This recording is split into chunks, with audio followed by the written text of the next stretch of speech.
Hello everyone, this is Chris from Mad Scientist Technologies. Today's screencast we're going to discuss how to list an item on eBay. So let's get started. In this screencast we're going to cover how to briefly set up a eBay and PayPal account, the fees associated with selling an item on eBay, the actual steps of listing your item on eBay, and then the steps you have to take after your item has sold, in a general sense of the phrase. So what you'll need for today's exercise is a computer with internet access, a digital camera or a scanner, depending on the item you're going to sell, an item to sell, and an eBay and PayPal account that's already been set up. So let's get started. The first thing we're going to do is discuss how to set up a eBay account. Okay, on eBay.com, up here at the top, you can see sign in or register. And if you do not currently have an eBay account, you're just going to click on register, and that's going to give you this form, which you just fill out with all your current information, and then you're going to come down here and create a user ID. If you're going to sell as for business, try to use your company name for your user ID. Create a very strong password, and the rest of this information is pretty much self-explanatory. And if you have to agree to the user agreement and privacy policy of eBay to use the service. And eBay will send you a little email welcoming you to eBay, and you can just sign in and get started. Now on PayPal,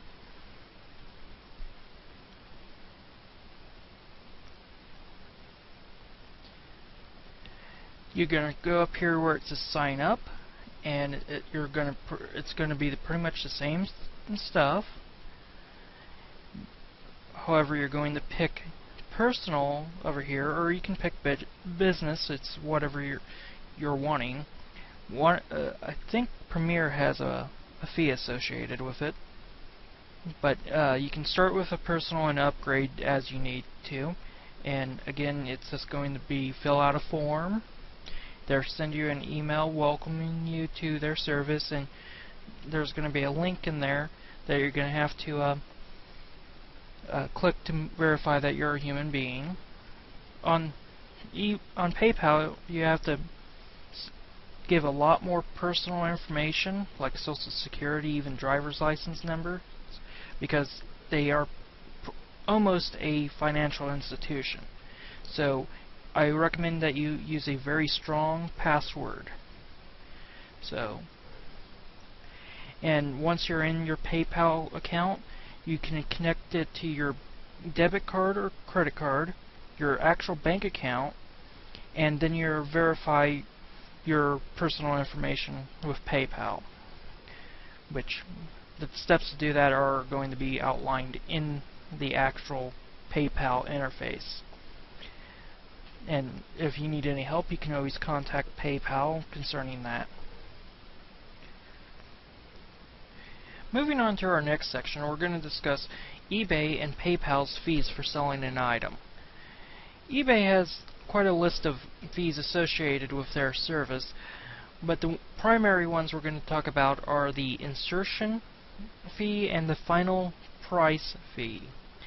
When you list an item on eBay, you're going to get a fee for listing that item, and here's the chart associated with that. And as you can see, you get 50 listings free per month, no matter what the price point is. But after this first 50, you get charged these set fees for these set brackets of starting price. Now, if moving on to the final value fee, and these are for auction style listings, if the item doesn't sell, there's not going to be a fee associated at all. Now, if the item does sell, they're going to charge you 9% or $100, which to a maximum of $100. So, if the item sells for $100, they're going to take 9% plus the insertion fee for eBay. Now, if it's a fixed item, like a buy it now, it's going to cost 50 cents to list it, but it varies on how much they're going to take, what category it is when it finally sells. So, let's say you're selling something, it's electronics, and it's sold for $49. They're going to charge you 7% on that. I'll put a link to this page in the show notes so you can review these fees in more detail. PayPal, on the other hand, is somewhat simple.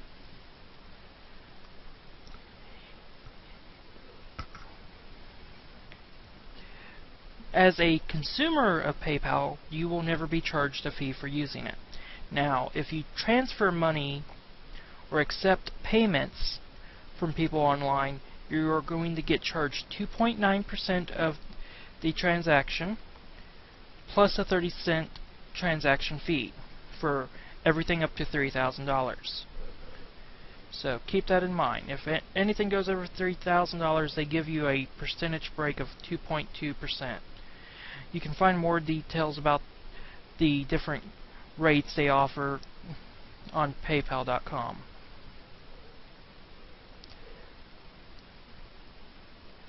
Now we're going to move on to actually listing our item. The item we are going to be listing today is a vinyl record.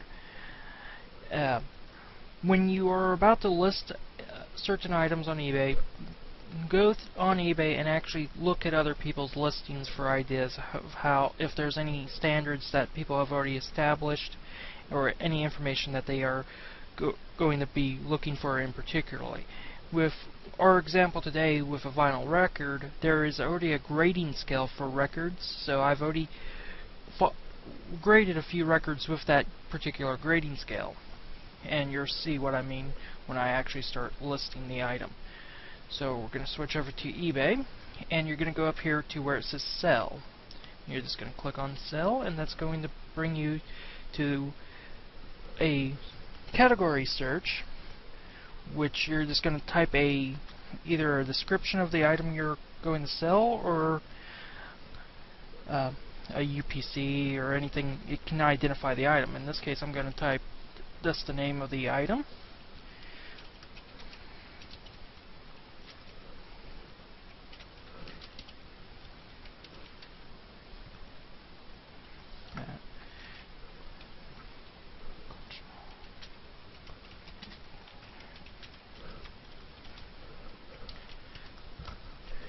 And you're just going to search, and since this is a record, I'm going to put it into that category. You can list it in multiple categories, but there's not really a point unless you're trying to sell it really fast, and even then there's not. Okay, this is the actual listing page. You have 4 or 5 sections. 5 sections.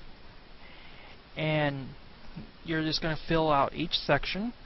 In this case, since I've already did some homework prior to this.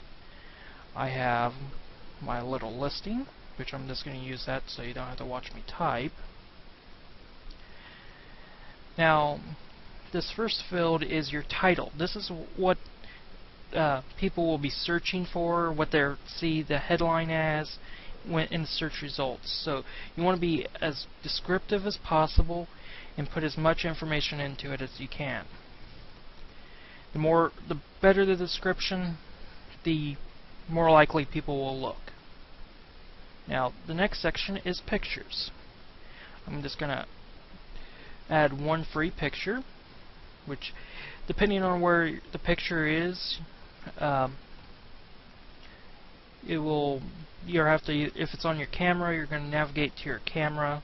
Since mine's in a folder on my desktop, so I'll just navigate there, and I'll just hit open and hit upload. And that's going to take a moment.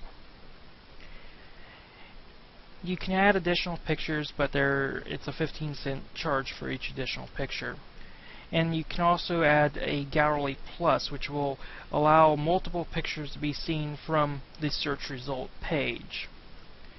Now the next section is actually describing your item in great detail. You can fill these out. It will help people that are using filtered searching on eBay to find your item easier. So I'm going to go ahead and just click these drop downs and fill these out for this particular item.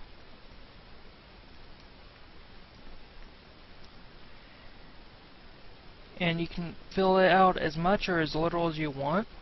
In this case, I'm just going to fill out most of it, but not all of it, just because going into too much detail on those is overkill in my opinion.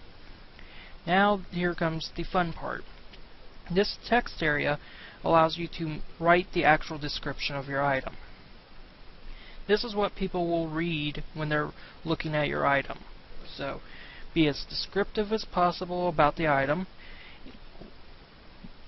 Describe it as best as to your ability. Include payment terms, if you accept returns, all sorts of stuff. I'm going to go ahead and insert my little listing item, or my listing description, I'm sorry. Okay, I added in my description for this item, and I've also kind of done a little bit of formatting. As you can see, that I've made a little heading here, and I increased the typeface size by just selecting it and picking from this drop down right here, which is your typeface size. And I put emphasis on some of the items, and you can just use these settings up here to format your description. As I said, put as much information as you can into this field so buyers don't have to constantly nag you for little details. And you also want, the one important thing you want to do is put in what payment options you accept, which according to eBay you have to take PayPal only. State if you offer returns, state how long it will take you to ship out the item, and if you want you can put in shipping details, but that's not really necessary. So just go crazy with this section, and the more information the better. You can also change colors and stuff like that, but which you just do that through this drop down right here. You highlight the text and go from there.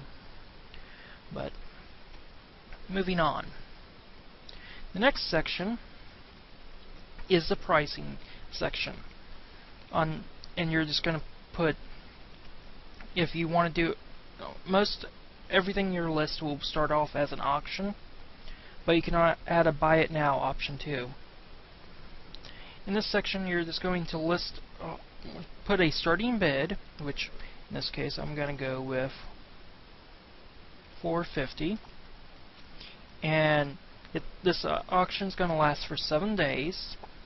You have the 1 day, 3 day, 5 day, 7 day, and 10 day. Additional fees apply for 10 days. And I'm also going to add a buy it now, because right now it's on special offer that there's no fees associated with it. And I'm going to set it that you can buy it at $9.99. And then the next section after that is your shipping cost, which in certain categories on eBay they have put limits on how much you can charge for shipping. In this particular category it's $4. So if shipping actually goes up over that, you're going to be taking a hit on that, which here in a bit I'll discuss some notes on getting an accurate shipping price. If you want, you could offer free shipping, which a lot of people do like that. After that you have handling time. This is how long after the clear of the payment to when you get it into the mail you have. So let's say the item was bought on Monday. If you think you can get it in the mail after they pay for it on Monday, the next day, go ahead and put down just 1 day. If you think it's going to take longer than that, just change this to however long you think it will take. Then you have this check mark to state that if you take returns, which if you want to take returns you can, which there is a little note about that. If the item you are selling isn't improperly described, eBay will make you take a return, so just keep that in mind. Then the last section is what PayPal email address do you want the money to go to, which in this case I'm just going to leave it at this one. And then you have the option of blocking bidders that may make things difficult, which I recommend you leave that checked. Then the last thing on this page is you have how much it's going to cost to insert this item, which in this case it's going to be free because it's one of those first 50 items per month.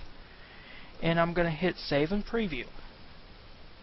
And that's going to bring up a screen that shows me what the listing actually will look like with a review of the fees. For example, this is what my listing actually will look like on eBay. Nice and long in this particular case. And this is what it will look like in the search results. If you're happy with it and you don't see any typos, you can just hit list your item. And now the item has been listed. And if you want, you can go click on it and check it out. And this is, as the preview showed, this is exactly what it is. You can make revisions to your item just by visiting this page and click on revise your item. Like if you didn't notice that there is a typo or you want to change the price, you can. So keep that in mind. Now we're going to move back to our little demonstration, and the last thing we're going to discuss is shipping, because shipping is such a difficult thing for physical goods. You should really take the item you're about to list on eBay before you even think about listing it on eBay to your shipping provider, either the United States Postal Service, UPS, what have you, and have them actually figure out how much it's going to actually cost to ship that item, and then start listing the item after you know that, because it will save you so much time and headache in trying to figure that out. So yeah, try to find out how much it's going to cost for your item up front. Now after your item sells, hopefully it does sell, it will show up in your wrong page, in your selling section of My eBay, which you get to My eBay just by clicking My eBay. And if you want to jump right to the selling section, you just hit selling, or if you're already in My eBay, you just come over here to selling and all selling. These are the items I have listed at the time, and once one of them sells, they will show up in the sold section, and from there you can print a shipping label, which will use your PayPal funds to pay for the postage of that particular item, which that requires you to know how you're shipping the item. That's why I say try to figure that out first. And then you just print out that shipping label, put it on your package, and ship it off. And then you're going to leave feedback for the buyer, and which like prompt payment or whatever, what have you. And then the transaction with the buyer is pretty much over unless they have a problem. Now after the buyer receives your item, they will give you feedback, and then the money which for that particular item becomes released to you. So when you sell an item on eBay, the money's not for that item is not in your account until you actually receive feedback, or 14 days since the date that you've shipped the item is passed. And one last note about shipping: get a tracking number. Delivery confirmation through the United States Postal Service is a very reasonable thing, and it allows you to it gives peace of mind to your buyer. It's really a useful service, and buyers love it. And that pretty much is it to selling an item on eBay. If you have any questions, you can always contact Mad Scientist Technologies for further training options. We do provide computer-based training either through the web or in person. If you are interested, please feel free to contact us through our website at madscitech.com. This has been Chris with Mad Scientist Technologies. I hope you enjoyed this screencast. You have a nice day.